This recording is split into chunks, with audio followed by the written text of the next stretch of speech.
So you want the details on my so-called family life? Here goes. I'm Emma, hitting the big 3-0 this year, and I've been with Mike, my other half, since we were both too young to know any better. He's a catch, that's for sure. A hard worker, kind-hearted, and looks that don't hurt the eyes, if you get what I mean.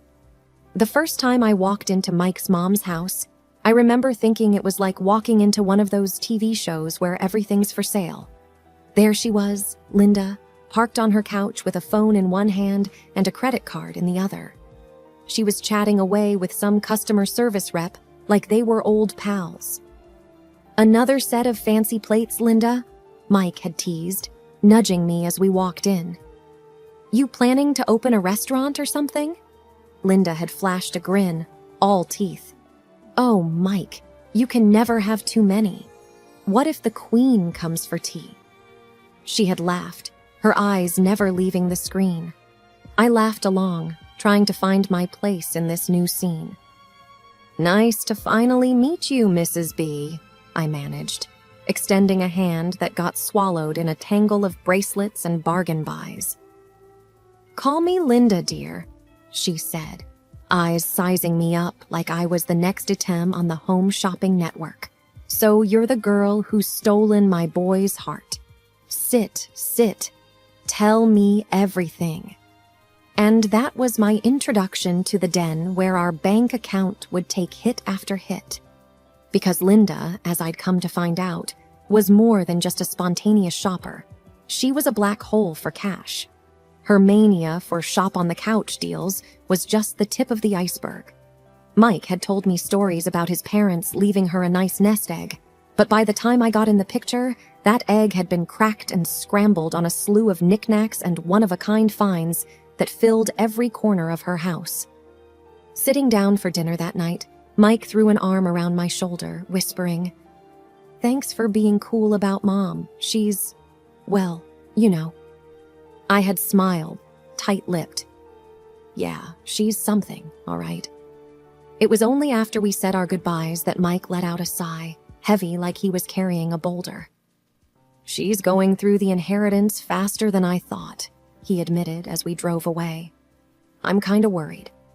Little did I know, his worry would soon become our financial sinkhole.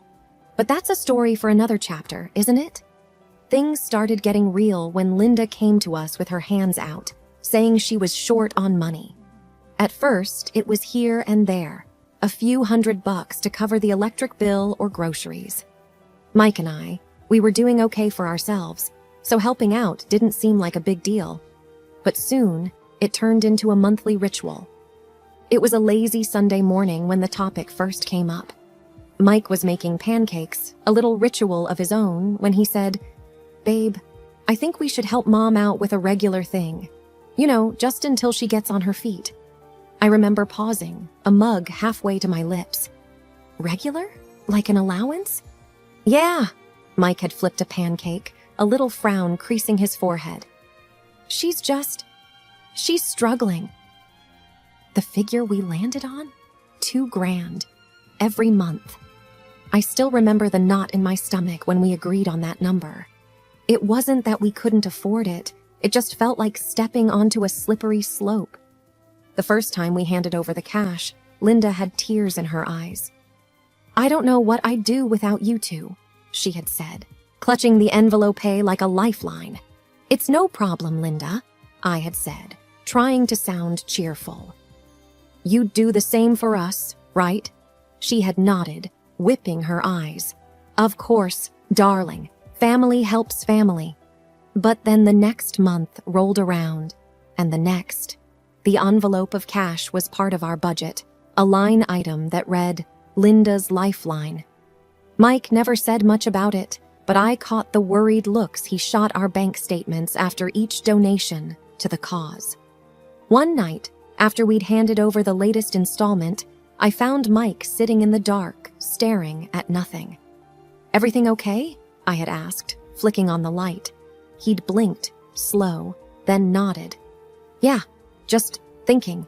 You know we're doing a good thing, right?" I had sat down next to him, bumping his shoulder with mine. "Yeah, I know." But does she have to spend it all on shopping? Mike had rubbed a hand over his face. I don't know. I hope she's actually buying stuff she needs. Hope, I'd learned, wasn't the same as reality. And reality was about to give us a wake-up call. It didn't take long for the $2,000 to start feeling like chump change to Linda. I could tell something was up when she stopped thanking us. The gratitude was replaced by expectations, and soon, demands. One evening, Mike's phone buzzed, and I saw him tense up before he even answered. Linda's name flashed on the screen. Hey, Mom, what's up? Mike's voice was wary, guarded. I only caught one side of the conversation, but that was enough. There was a pause, and then Mike's face said it all.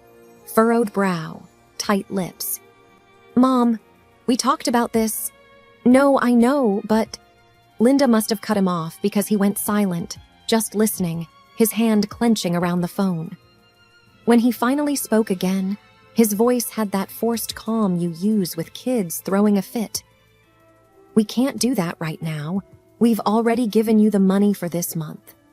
Another pause. Then Mike's hand went to his forehead. It's not about not wanting to, it's just... Whatever Linda said next made Mike pull the phone away from his ear for a second. He took a deep breath, and when he put the phone back, his voice was firmer. Mom, stop. We can't. That's final. He ended the call, and the room was thick with tension. Mike looked at me, his eyes apologetic. That was intense, I ventured, my stomach twisting. Mike sighed and set his phone down with a kind of resignation. She wanted another $1,000. Said she saw a set of designer curtains that would change her life. I snorted before I could help it. Curtains? Really? Mike didn't smile. She said we don't care about her, that we're just leaving her to struggle. I reached over and took his hand. We're not, and you know it. She's using you, Mike. He squeezed my hand, but his gaze drifted off, lost. I just don't know how to make her stop. The calls didn't stop. If anything, they got worse. Linda started ringing at odd hours, sometimes even past midnight, as if she'd forgotten the decency of time zones. Once, she called during a work meeting, and Mike had to step out, his face a mask of embarrassment. The peak of it all was the day Linda showed up unannounced, wailing outside our front door about how we were terrible children for not supporting her, for leaving her destitute. Our neighbors peered out their windows as Linda's voice hit pitches I didn't know existed. We're not doing this here, Mom, Mike had said, stepping outside, closing the door behind him to spare me the worst of it. I sat on our couch, hands over my ears, listening to the muffled sounds of a tantrum that should have been left behind in childhood. This was no longer about need, it was about want, and the wants were endless. Mike knew it. I knew it, and deep down, I think even Linda knew it. But knowing something's broken and fixing it are two different things. Mike wasn't ready to fix it, not yet. And so the tantrums became another part of our routine, another thing to anticipate and dread. And I couldn't shake the feeling that it was only going to get worse. As the months dragged on, the weight of Linda's demands started taking a toll on our marriage. Mike had always been the kind of guy who could roll with the punches, but even he had limits. He was caught in the middle, wanting to please his mom and keep the peace at home. One quiet evening, I found him in the garage, staring at an old photo of him and his mom. He didn't hear me come in. Hey, I said, keeping my voice gentle. He looked up, a bit startled. Hey, I was just thinking. I leaned against the workbench. About? He put the photo down and rubbed his face. About all this stuff with Mom. It's like she's a different person. I walked over to him. It's okay to say no to her, you know. He shook his head. You don't get it. She raised me by herself. She's all I have. But what about us, Mike? What about what we need? It was a plea more than a question. I know, he said, the lines in his forehead deepening. It's just not easy. We stood there for a moment, the distance between us filled with unspoken words. Maybe we can talk to someone, get some advice, I suggested. He looked at me like a man drowning, grasping for a lifeline. Yeah, maybe. The talk ended up being more of a venting session, with Mike pacing around our kitchen, phone in hand, looking for financial advisors, family therapists, anyone who could give us a roadmap through this mess. Emma, she's my mom, but I feel like I'm paying for love, you know? Mike confessed to me one night as we sat at the dinner table, not touching our food. I reached across the table and took his hand. I think she loves you, in her way. But she's taking advantage of you, and that's not love. He didn't say anything for a long time. Then, what if she ends up with nothing because I didn't help? The fear in his voice broke my heart a little. What if we end up with nothing because you helped too much?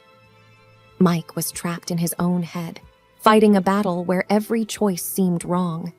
And I was trapped with him, watching the man I loved get twisted up inside, unsure of how to free himself from the ties that bound him so tightly to his mother. I knew then that something had to give. We couldn't go on like this. But for Mike to see that, for him to really understand, it was going to take something big, something that would shake him enough to break the hold Linda had over him. I just didn't know what that something was yet. The final straw came when Linda called to demand money for a luxury cruise. It's a once-in-a-lifetime experience, Mike, she insisted over the speakerphone. Your dad would have wanted me to enjoy life. Mike glanced at me, his face pale. Mom, we've got our own bills. We can't do this right now. But I'm your mother, Linda's voice crackled with indignation. You owe me this much. Mike's hand was shaking as he held the phone. It's not about owing, Mom. I couldn't take it anymore. Linda, you can't keep doing this, I interjected, my voice surprisingly steady. It's not fair to Mike. There was a sharp intake of breath on the other end. And who are you to tell me what's fair? You just married into this family. I'm his mother. I felt Mike's hand on my arm, but I shook it off. Being his mother doesn't give you the right to drain our finances. Linda was seething now. I see how it is. You've turned my son against me. That's not true, Mike cut in, but his voice lacked conviction. It is true, Linda was almost shouting. And if you two don't want to help me, maybe I should just talk to a lawyer about what I'm owed. We both stared at the phone in disbelief. You would sue your own son? Mike's voice was a whisper. If I have to, Linda shot back. I'll call you tomorrow. You better have a good answer. The call ended with a click, leaving a heavy silence in its wake. Mike looked at me, his eyes hollow. I can't believe she would go that far. I wrapped my arms around him, but there was a cold fear in the pit of my stomach. We need to stand our ground, Mike. He nodded slowly, wrapping his arms around me in return. Yeah, we do. That night, we lay in bed, wide awake, knowing that things couldn't go on like this. We had to confront Linda, but the thought of it twisted my guts. She was family, but this was war. A war we never wanted to fight. I watched the sunrise, a routine that brought little comfort these days. Mike was still asleep, the stress of the situation with his mom weighing on him even in his dreams. The idea came to me, a desperate thought that seemed to dance on the edge of sanity. What if Linda believed we were no longer here? Not a permanent deception, just long enough to see her true colors. Over breakfast, I broached the subject with Mike. What if Linda thought we were gone? Not forever, just to see what she'd really do. He nearly choked on his coffee.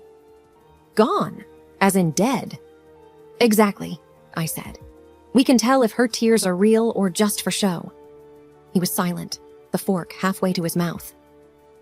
That's intense, he finally said. I nodded. But necessary. After a moment of heavy silence, Mike agreed.